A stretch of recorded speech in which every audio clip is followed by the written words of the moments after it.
Students, कैसे हैं आप सभी। तो स्वागत है आप सभी का मेरे चैनल मैथ्स एजुकेशन में। और जैसा कि आप सभी को पता है कि हम यहाँ डेली लीनियर अलजेब्रा की क्लास कर रहे हैं for IIT JAM CSIR NET and GATE के लिए। एंड स्टूडेंट्स, जैसा कि आप सभी को पता है कि हम लोग मैट्रिक्स और उसके प्रॉपर्टीज़ के बारे में पढ़ लिए थे। और पिछली क्लास में हम लोगों ने homogeneous system of linear equation के बारे में पढ़ा था। और आज की क्लास में हम लोग पढ़ने वाले हैं non homogeneous system of linear equation. तो non homogeneous system of linear equation start करने से पहले हम लोग थोड़ा सा प्रीवियस का रिकॉल कर लेते हैं।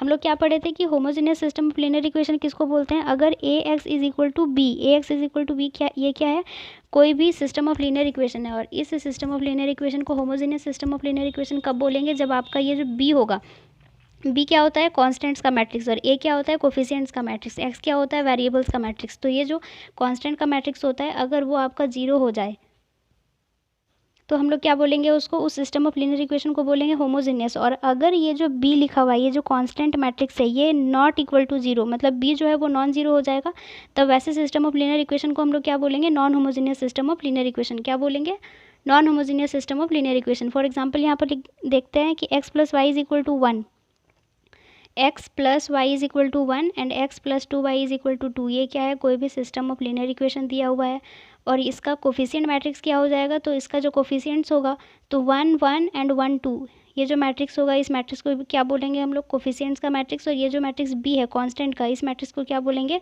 Constant matrix. ठीक है, तो हम लोग देख रहे हैं कि ये जो मैट्रिक्स बी है ये क्या है, नॉन जीरो है, मतलब इसके जो नंबर्स लिखे हुए हैं वन एंड टू, ये क्या है, जीरो नहीं है। इसीलिए ये जो सिस्टम ऑफ लीनियर इक्वेशन हम लोगों के पास गिवन है, ये क्या हो जाएगा, non homogeneous system. Next topic क्या है, कंसिस्टेंसी एंड इनकंसिस्टेंसी का। ठीक है, नेक्स्ट टॉपिक लिखा हुआ है कंसिस्टेंसी एंड इनकंसिस्टेंसी। तो a non homogeneous system AX is equal to B is called consistency if it has a solution, otherwise it is called inconsistent.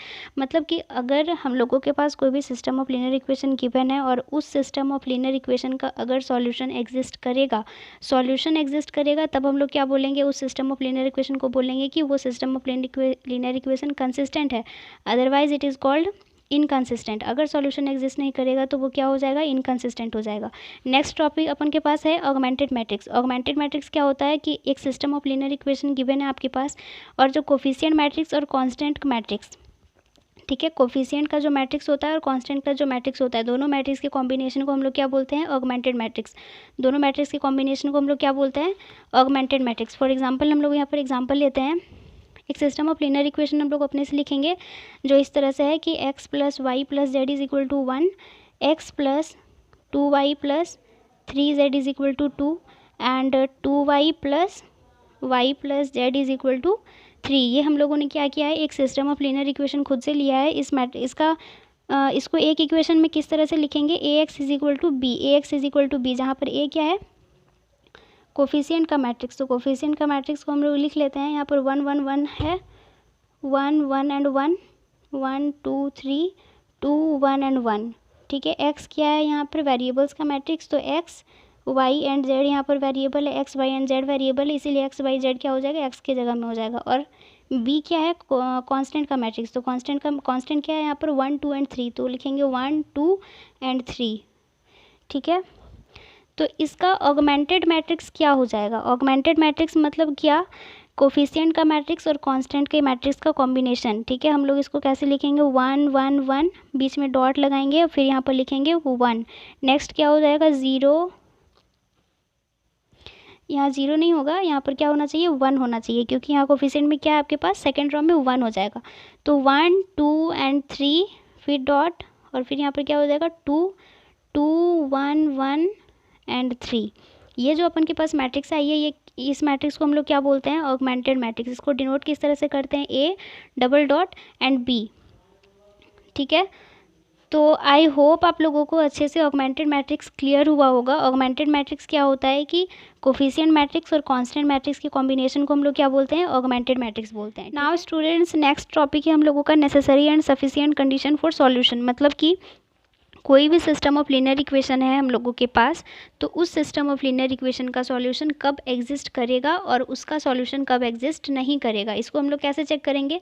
अगर आपके पास rank of augmented matrix is equal to rank of coefficient matrix आता है, rank of augmented matrix is equal to rank of coefficient matrix आता है, तो हम लोगों का जो system of linear equation given है उसका क्या होगा, सॉल्यूशन एग्जिस्ट करेगा, सॉल्यूशन क्या करेगा, एग्जिस्ट करेगा। लेकिन अगर rank of augmented matrix is not equal to rank of coefficient matrix. अगर ऑगमेंटेड मैट्रिक्स का रैंक और कोफिशिएंट मैट्रिक्स का रैंक इक्वल नहीं होता है तो उस केस में वो जो सिस्टम दिया हुआ है उसका सॉल्यूशन क्या हो जाएगा, एग्जिस्ट नहीं करेगा। एग्जिस्ट नहीं करेगा मतलब क्या, कि उसका सॉल्यूशन नहीं होगा। ठीक है, इसको हम लोग एक एग्जाम्पल से लेते हैं।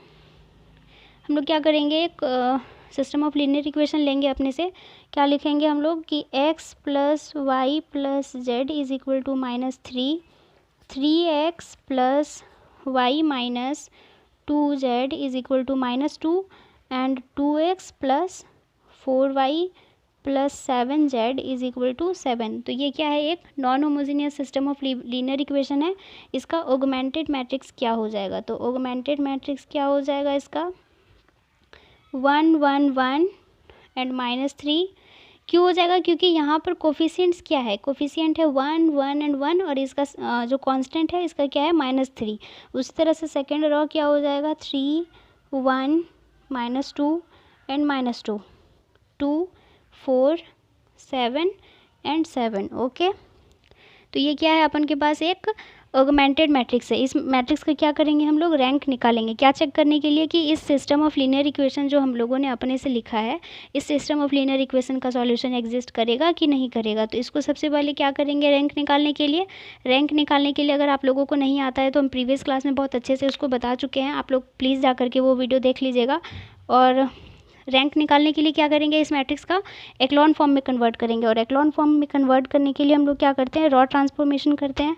तो चलिए R2 को चेंज करते हैं। किस तरह से चेंज होगा, अगर R2 में से हम लोग 3R1 करेंगे, 3R1 को माइनस करेंगे तो हम लोगों को इस प्लेस में क्या मिलेगा, 0 मिल जाएगा। और उसी तरह से हम लोग R3 को चेंज करेंगे। किस तरह से, तो R3 minus 2R1। R3 minus 2R1 का मतलब क्या होता है कि फर्स्ट रॉ को 2 से मल्टीप्लाई करके R3 में माइनस करेंगे तो हम लोगों को इस प्लेस में क्या मिल जाएगा, 0 मिल जाएगा। ठीक है, इसी तरह से होता है एक्लॉन फॉर्म में कन्वर्ट।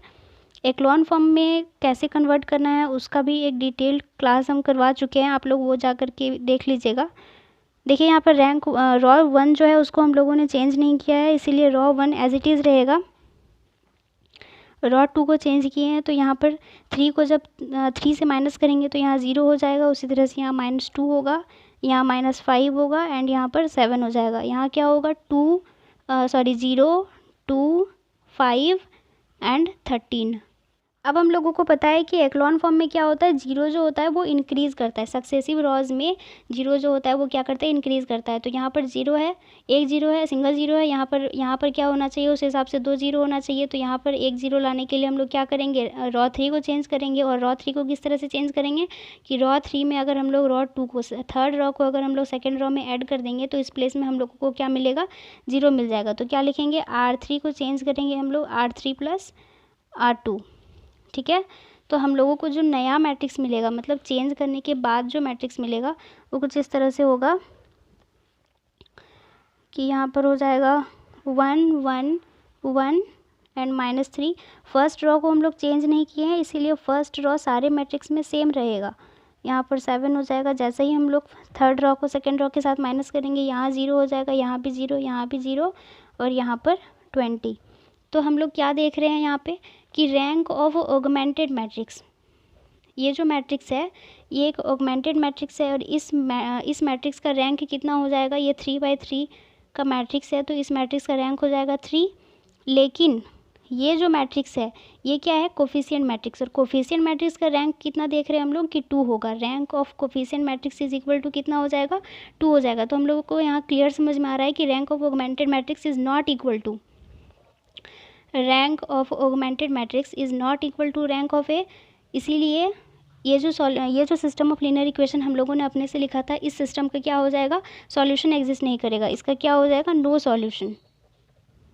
ठीक है, अब हम लोगों का नेक्स्ट टॉपिक क्या है कि analysis of solution of non homogeneous system of equation. मतलब कि अगर आपके पास कोई non homogeneous system of equation दिया हुआ है तो उस सिस्टम का यूनिक सॉल्यूशन कब होगा, इनफाइनाइट सॉल्यूशन कब होगा और नो सॉल्यूशन कब होगा। तो हम लोग नो सॉल्यूशन वाला केस देख चुके हैं कि नो सॉल्यूशन कब होता है, अगर rank of augmented matrix is not equal to, rank of augmented matrix is not equal to rank of coefficient matrix आता है तो उस केस में क्या होता है, उस सिस्टम का नो सॉल्यूशन होता है।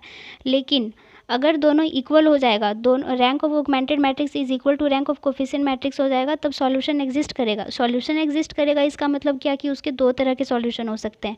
यूनिक सॉल्यूशन हो सकता है, मतलब या तो जो आपके पास वेरिएबल्स है उसके सिर्फ एक ही सॉल्यूशन आ सकते हैं, और या तो फिर क्या हो सकता है, इनफाइनाइट सॉल्यूशन हो सकता है। इनफाइनाइट सॉल्यूशन मतलब क्या कि बहुत सारे सॉल्यूशन हो सकते हैं। तो हम लोग देखेंगे कि यूनिक कब होगा और इनफाइनाइट कब होगा। तो क्या लिखा हुआ है कि let A X is equal to B, ये क्या है, कोई भी सिस्टम ऑफ लीनियर इक्वेशन है, उसका यूनिक सॉल्यूशन कब होएगा, जब आपके पास कर्नल मतलब क्या होता है कि जो सॉल्यूशन सेट होता है, मतलब ये यहाँ जो एक्स जो है ये वेरिएबल मैट्रिक्स है, इस मैट्रिक्स का सॉल्यूशन सेट को हम लोग क्या बोलते हैं, kernel of matrix A. Kernel of matrix A आपका zero kernel of matrix A जो जीरो सेट कब आता है, जब आपका nullity of matrix A is equal to zero होता है।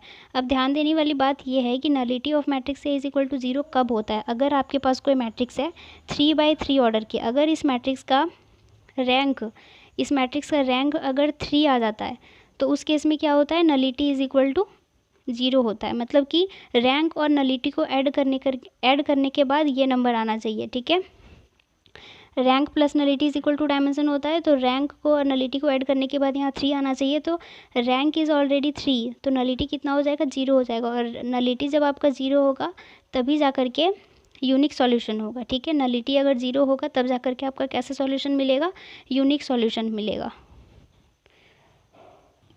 लेकिन स्टूडेंट्स इनफाइनाइट सॉल्यूशन हम लोगों को कब मिलता है, जब nullity of matrix A is greater than 0 आता है। मतलब कि कुछ इस तरह का केस होगा, कोई एक मैट्रिक्स दिया हुआ है, सपोज ये 3/3 ऑर्डर की मैट्रिक्स है, और इस मैट्रिक्स का रैंक कितना आ जाता है आपके पास, 2 आ जाता है, ठीक है। इस मैट्रिक्स का रैंक 2 आ जाता है, तो 2 में हम लोग क्या ऐड करेंगे कि 3 हो जाएगा, तो 2 में हम लोग 1 ऐड करेंगे तो 3 हो जाएगा। तो nullity of this matrix will be 1, nullity of this matrix will be 1। तो 1 क्या है आपका, 0 से बड़ा है, तो इस केस में क्या हो जाएगा, आपके पास इनफाइनाइट सॉल्यूशन हो जाएगा। इसके बाद एक और चीज़ ध्यान में रखना है कि रैंक ऑफ ऑगमेंटेड मैट्रिक्स आपके पास हमेशा रैंक ऑफ कोफिशिएंट मैट्रिक्स से इक्वल आनी चाहिए, तभी जा करके सॉल्यूशन एग्जिस्ट करेगी। अगर rank of augmented matrix coefficient matrix के रैंक के इक्वल ही नहीं आ रही है, तो सॉल्यूशन ही एग्जिस्ट नहीं करेगी, और जब सॉल्यूशन ही एग्जिस्ट नहीं करेगा तब यूनिक सॉल्यूशन भी नहीं मिलेगा हम लोगों को, ना ही इनफाइनाइट। अब यहाँ पर देखते हैं नो सॉल्यूशन। तो नो सॉल्यूशन के बारे में तो हम लोग देख चुके हैं।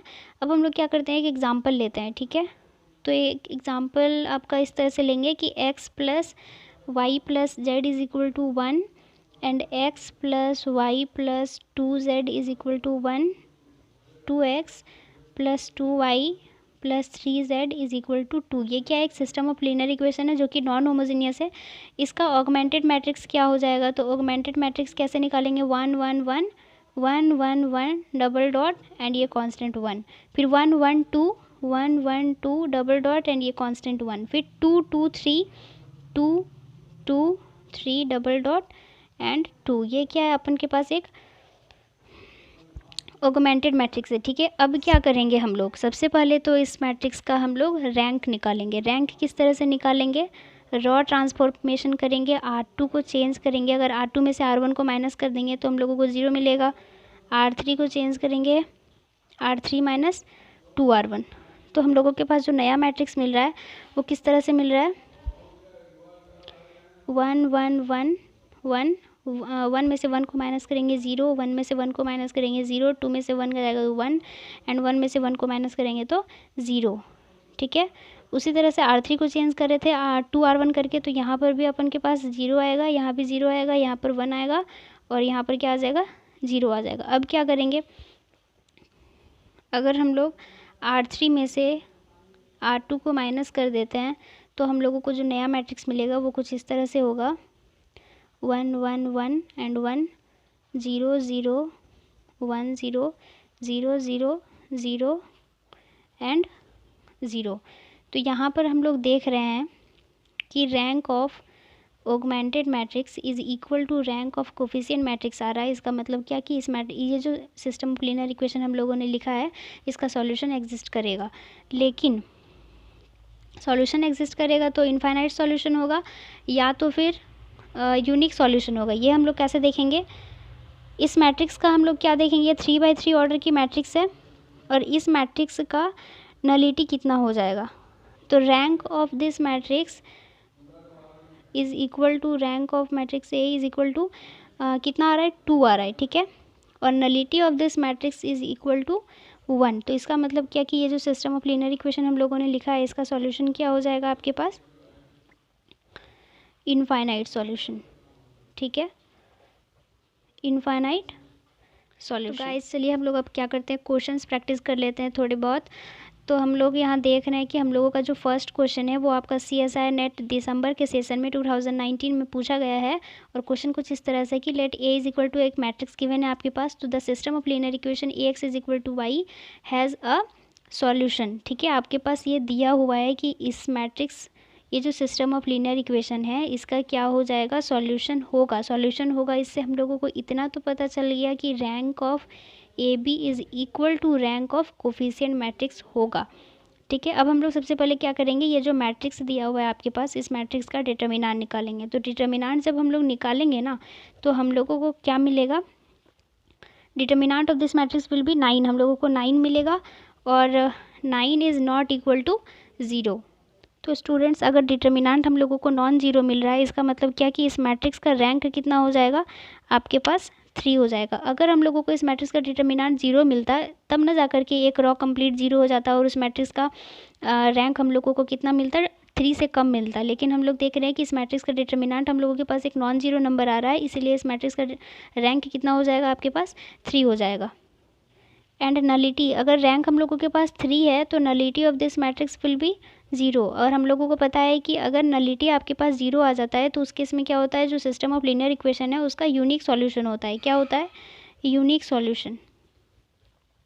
तो हम लोग इस y की जगह में क्या रखेंगे कि इस ये जो सिस्टम ऑफ लीनियर इक्वेशन है इसका यूनिक सॉल्यूशन हो जाएगा। तो y के प्लेस में हम लोग कुछ भी रख सकते हैं, कोई भी कोई भी रियल नंबर रख सकते हैं। ठीक है, 3/3 ऑर्डर का। तो इसका आंसर क्या हो जाएगा आपके पास कि for all y belongs to R3। इसका आंसर हो जाएगा for all y belongs to R3। Next question है हम लोगों के पास एक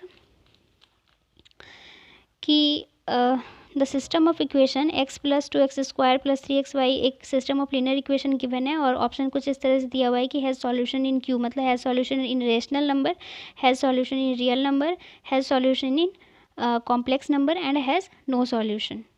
तो एक ऑप्शन आपके पास दिया हुआ है हैज़ नो सॉल्यूशन, इसीलिए हम लोगों को चेक करना पड़ेगा कि इसका जो ये जो system of linear equation given है आपके पास इसका सॉल्यूशन एग्जिस्ट करेगा भी कि नहीं करेगा। अगर करेगा तब जा करके हम लोग इस तीनों ऑप्शन को चेक करेंगे, otherwise D will be the right answer. तो हम लोग चेक कैसे करेंगे, सबसे पहले ऑगमेंटेड मैट्रिक्स निकालेंगे। Augmented matrix AB is equal to क्या हो जाएगा, 1 2 3 0 एंड 6। उसके बाद 2 1 3 1 एंड 6, 1 -1 0 1 एंड 7। अब क्या करेंगे हम लोग, ट्रांसफॉर्मेशन करेंगे R2 - 2R1, फिर R3 को चेंज करेंगे R3 - R1। तो हम लोगों को जो नया मैट्रिक्स मिलेगा वो कुछ इस तरह से मिलेगा 1 2 3 0 एंड 6। 2 में से 2 को माइनस करेंगे तो यहाँ 0 -3 -3 1 एंड -7। फिर यहाँ पर भी 0 -3 -3 1 एंड 1। तो अब क्या करेंगे, R3 को चेंज करेंगे। क्या करेंगे, R3 को चेंज करेंगे। किस तरह से R3 को चेंज करेंगे, किस तरह से, R3 - R2। तो हम लोगों को जो नया मैट्रिक्स मिलेगा वो किस तरह से मिलेगा, यहाँ पे देख लेते हैं। 1 2 3 0 एंड 6। फिर यहाँ पर 0 -3 -3 1 एंड -7। उसके बाद यहाँ पर क्या हो जाएगा, R3 को चेंज कर रहे हैं, 0 में से 0 को माइनस करेंगे 0, -3 को -3 से माइनस करेंगे तो 0, -3 को -3 से माइनस करेंगे 0, 1 में से 1 जाएगा तो 0 एंड 1 में से -7 को माइनस करेंगे तो 1, यहाँ पर क्या हो जाएगा, 8 हो जाएगा। ठीक है, तो हम लोग यहाँ क्लियरली देख पा रहे हैं कि rank of augmented matrix is not equal to rank of coefficient matrix. इसीलिए जो इक्वेशन गिवन है आपके पास इसका क्या होगा, सॉल्यूशन ही एग्जिस्ट नहीं करेगा। तो option D will be the right answer, has no solution. Students हम लोग क्या करेंगे, नेक्स्ट क्वेश्चन देखेंगे जो कि लिखा हुआ है आपका इस तरह से। ये सिस्टम ऑफ इक्वेशन, एक system of linear equation given है आपके पास, उसका ऑप्शन क्या दिया हुआ है कि has unique solution for k is equal to 2 has infinitely many solution for k is equal to 2, has no solution for k is equal to 2 and has unique solution for any k is not equal to 2। हम लोग क्या करेंगे, सबसे पहले तो काम होता है ऑगमेंटेड मैट्रिक्स निकालने का। तो इसका ऑगमेंटेड मैट्रिक्स निकालेंगे हम लोग 1 3 2 एंड k, 1 3 2 एंड k, उसके बाद 2 1 -4 एंड 4, फिर यहाँ पर क्या हो जाएगा 5 0 -14 एंड 10। ठीक है, अब क्या करेंगे, इसमें हम लोग ट्रांसफॉर्मेशन करेंगे, R2 को चेंज करेंगे हम लोग R2 - 2R1 और R3 को चेंज करेंगे R3 - 5R1। तो हम लोगों को जो नया मैट्रिक्स मिलेगा वो कुछ इस तरह से मिलेगा कि 1 3 2 एंड k, उसके बाद यहाँ पर 0 -5 -8 एंड 4 -2k, और यहाँ पर क्या मिलेगा थर्ड रो में 0 -15 -24 एंड 10 -5k। अब हम लोग क्या करेंगे, R3 को चेंज करेंगे किस तरह से, अगर R3 में से बच्चों 3R2 को माइनस कर देंगे तो हम लोगों को एक नया मैट्रिक्स मिलेगा जो कि इस तरह से होगा आपका 1 3 2 एंड k, 0 -5 -8 4 -2k, उसके बाद यहाँ क्या हो जाएगा 0 0 0 एंड -2 + k।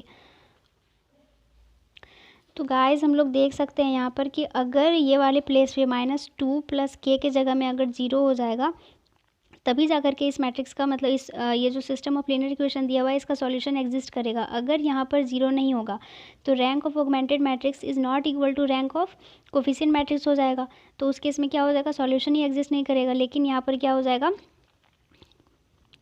-2 + k। तो यहाँ से क्या आ रहा है कि k का वैल्यू आपके पास क्या आ जा रहा है, 2 आ जा रहा है। ठीक है, k का वैल्यू अगर 2 होगा तो इस मैट्रिक्स का क्या हो जाएगा, सॉल्यूशन एग्जिस्ट करेगा। लेकिन यहाँ पर क्या लिखा हुआ है कि has no solution for k is equal to 2, तो ये ऑप्शन तो गलत हो जाएगा। यहाँ पर क्या लिखा हुआ है कि has unique solution for any k is not equal to 2, तो k इज इक्वल टू 2 आ रहा है, तो ये ऑप्शन भी नहीं होगा। फर्स्ट ऑप्शन क्या लिखा हुआ है कि has unique solution for k is equal to 2। तो हम लोग देखते हैं कि अगर k का वैल्यू 2 हो जाएगा तो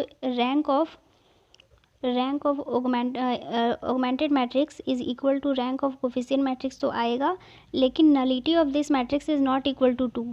nullity of this matrix is not equal to 0। अगर आपका नलिटी ऑफ मैट्रिक्स 0 नहीं आ रहा है तो यूनिक सॉल्यूशन नहीं होगा, तो ये ऑप्शन भी गलत हो जाएगा। तो फर्स्ट ऑप्शन क्या हो जाएगा, राइट, सेकंड ऑप्शन क्या हो जाएगा, राइट हो जाएगा कि has infinitely many solution for k is equal to. Next question क्या लिखा हुआ है कि suppose alpha beta and gamma belongs to R। Alpha beta और गामा क्या करता है, कोई भी नंबर है जो कि रियल नंबर से बिलोंग करता है। कंसिडर द एक सॉल्यूशन, एक system of linear equation given है आपके पास, और क्या लिख रहा है, if this system has at least 1 solution, मतलब कि या तो यूनिक सॉल्यूशन होगा या तो फिर इनफाइनाइटली मैनी सॉल्यूशन होगा, लेकिन सॉल्यूशन तो होगा। इसका मतलब क्या, इससे यहाँ से तो ही हम लोगों को पता चल जा रहा है कि rank of augmented matrix is equal to rank of coefficient matrix आएगा। ये तो कंफर्म है क्योंकि यहाँ लिखा हुआ है कि एटलीस्ट 1 सॉल्यूशन तो एग्जिस्ट करेगा ही। इसके बाद क्या करेंगे हम लोग, सबसे पहले रैंक निकालेंगे, या तो रैंक निकालेंगे और उसके बाद अल्फ़ा बीटा एंड गामा का वैल्यू निकालेंगे। तो हम लोग ऑगमेंटेड मैट्रिक्स लिख रहे हैं 1 1 1 and alpha 1 beta 1 and gamma 1 1 alpha and beta. अब क्या करेंगे, ट्रांसफॉर्मेशन करेंगे, R2 को चेंज करेंगे किस तरह से, R2 - R1, R3 को चेंज करेंगे R3 - R1। तो जो नया मैट्रिक्स हम लोगों को मिलेगा वो मिलेगा 1 1 1 एंड अल्फ़ा 0 बीटा -1 एंड यहाँ पर क्या हो जाएगा 0 गामा -अल्फ़ा, फिर यहाँ पर हो जाएगा 0 0 अल्फ़ा -1 और यहाँ पर हो जाएगा बीटा -अल्फ़ा। ठीक है, अगर हम लोग अल्फ़ा का वैल्यू, यहाँ पर क्या लिखा हुआ है, if alpha is equal to 1, हम लोग देखते हैं कि अल्फ़ा का वैल्यू 1 पुट करने पर हम लोगों को क्या मिलेगा, एक मैट्रिक्स मिलेगा जो कि इस तरह से होगा 1 1 1 1।